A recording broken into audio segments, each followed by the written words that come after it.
afternoon, ladies and gentlemen. Get formalities out of the way first. First of all, thanks to the parents for tonight. What a great night. Brilliant day, great food, great woman. It's clearly. Want to see how beautiful the bridesmaids look?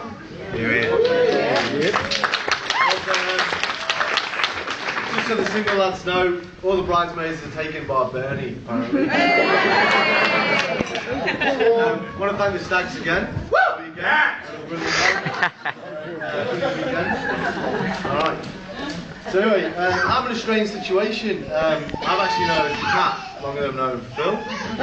Me and Kat went to school together. And so yeah, so when I think back to when we were at school, Kat, I just remember this bright, popular, pretty, well actually pretty girl. You know, everyone wanted to know you, everyone loved you. And I think back you did so well in your GCSEs, went through to your A-levels, then into uni. You carried on, and obviously you had a life, you've just done so well.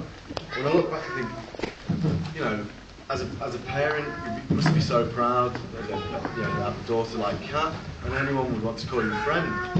So I often find myself asking, why would you be with Phil? You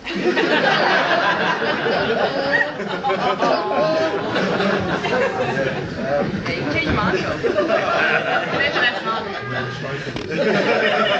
We have the present back, please. I met Phil at college back in 2001. We both studied tree surgery. So I don't know Phil when he was a kid, or when he was in his teens. So I had to do a bit of digging.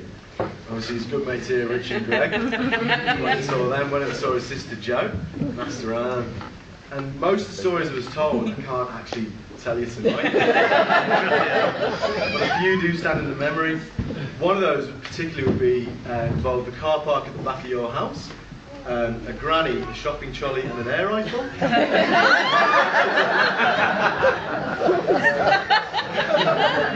There's also, most people know this, for those who don't, Phil once dived into the shallow end of a swimming pool and broke his neck. Yeah. Didn't deter him, dived in again and then wrestled one of his friends. There's also one that came to just the other night actually. Phil was at his local pub in Market Deeping, it's called The Strand, and for some reason was ejected from the pub by the bouncers. Phil decided he still wanted to stay in the Strand. The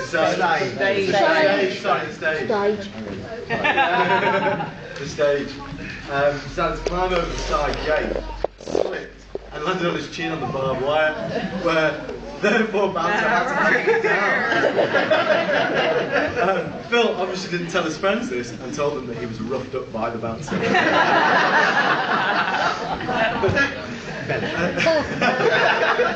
I don't think so. When I met Phil at college, it was actually quite quiet, believe it or not. Yeah, we'd all be going to the pub and Phil, come to the pub. No, I'm not coming. And then his student loan cleared. Phil's down every night. And this is what I really like about Phil. He doesn't waste time. He's for example, one night Phil used to live in the first story dorm. We were at the bottom of his dorm. I said, Phil, come on, we're going to the pub. So obviously using the stairs takes too long.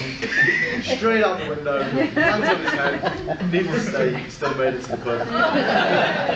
But there's also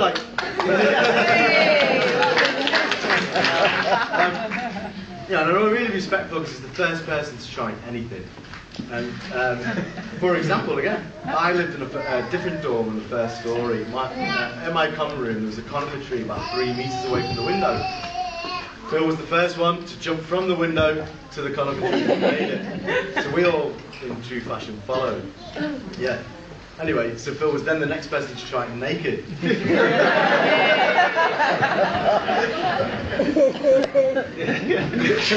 So me and Phil, so Kat and Phil met when we were in our third year, yeah.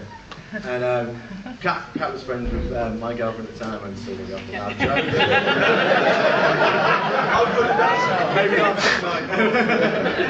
Anyway, yeah, so Kat would often come round, we'd have a few drinks and things like that. And Kat would always hear about Phil's antics, and it never seemed to put you off. And especially when you found out when we went out one night, Phil woke up rather drunk one night. and mistakenly identified his laptop as his toilet. But he didn't realise this 2 days later when he tried to turn it on.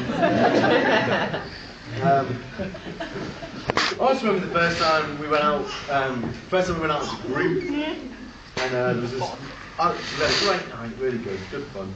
And on the way home, we're walking back to halls of residence. I don't know, I can't film at the time. Anyway, so we're walking down, and there's a rather large lady kind of squatting with her friends. And Phil decided to inform her that he could see the majority of her backside. Needless to say, though, all things worked out fine after Phil lost a few buttons from the bucket.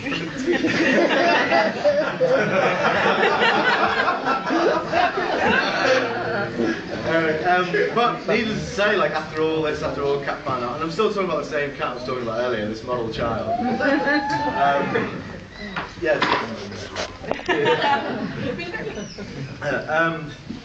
They got together and it worked, and they, and they kept seeing each other.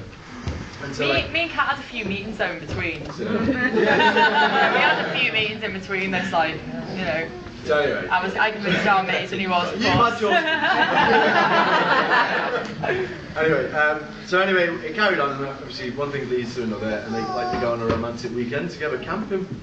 And I remember saying to Kat, "How'd the weekend go?" She said, "Oh, it was fine. It was great. Apart from Phil bought this king size blow up bed and an electric pump that works from the car." But it wouldn't work. Like, did you buy it from a petrol station? Needless to say, Phil had to spend the next 3 hours of fighting the pump. But again, this didn't deter Kat, and they carried on. And so they planned their next big trip in New York. How romantic! There's the Empire State Building, Central Park, Statue of Liberty. Great. No, Phil's deported. For reasons we're not allowed to talk about. But thank goodness for Robert and Rhonda, who were able to rescue Kat, take her shopping, and then get her on the next flight. And then go to Portugal. Yeah, they blossomed, and here we have them together. So for all Phil's indiscretions and messes, you've done all right, mate. Should have put me away. Anyway, so like we were thinking when Phil told me about the marriage, he said it was just before Kat went away on it. So proposed to Kat and wanted to be best man, and it was made up, it really was. So me and Joe were chatting, like, oh, what are we going to get them as a wedding present? And you like B&Q vouchers and that's just So we decided, we were like, well, for those of you who don't know, me and Joe now live in Australia, in the Northern Territory. And in the Northern Territory, there's lots of crocodiles and there's lots of Aborigines. And one thing you get to realise, like, you learn a lot of culture from the Aborigines. And there's one thing, when they kill a large crocodile, the men, because the crocodiles are massive, they cut just a tiny little piece of the crocodile and keep it in a pouch. And it's meant to help them, like, keeps the men potent and virile. So I've got a present for you, mate. Might help you out.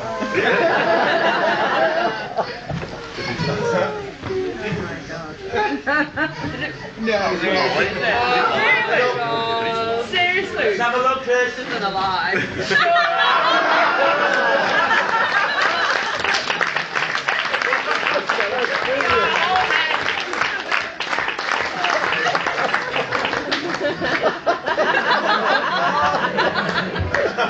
Kat, that's for you as much as it is for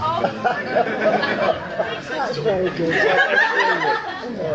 That's good. Alright, all messing aside though, like, me and Phil go back years and I love them to death, and you always want the best for your best friends, and Kat, you're the best for Phil. I mean that, I love you to death. I'm so made up for the two of you. And so I won't ask you to celebrate you, not celebrate. I want to ask you to wish me the best because we know it's going to be the best. So, to the bride and groom. Yes.